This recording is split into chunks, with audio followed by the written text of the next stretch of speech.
Hi, and welcome back to Making Sense of Faith. I'm standing along the Willamette River in Portland, Oregon on a beautiful, sunny, warm Sunday afternoon. And as you can see, there are a lot of Portlanders enjoying the day with me. Sometimes I get curious about their faith identities.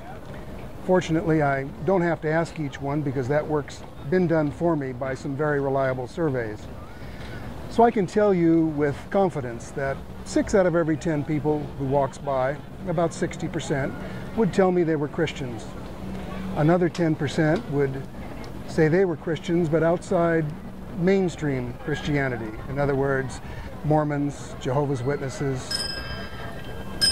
Then there's another group of non-Christians, about 10%. These would be Muslims and Jews and Buddhists. That leaves us with 20%. 5% of those are extreme religious groups, maybe not just extreme, but groups that we're not real familiar with.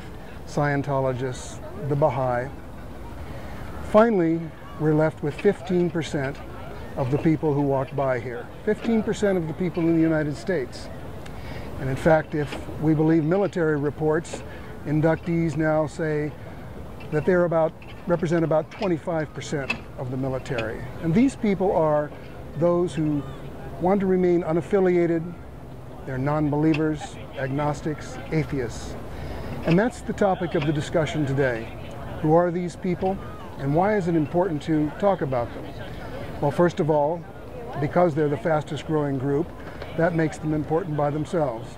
Secondly, their identity is curious.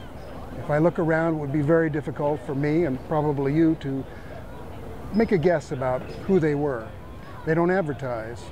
Words like evangelize, proselytize are not part of their everyday vocabulary. They don't wear yarmulkes or headscarves. They don't carry Bibles.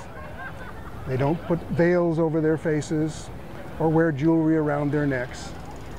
And yet, they remain one of the most stigmatized groups in America. In fact, if most of the reports I read are correct, half of Americans say that they would rather vote for a convicted felon than an atheist for public office. So what is it that causes all this fear and loathing among believers over people who simply choose not to choose a faith story? That's what interests me, and that's what I want to address this week. So let's see if we can make sense of it.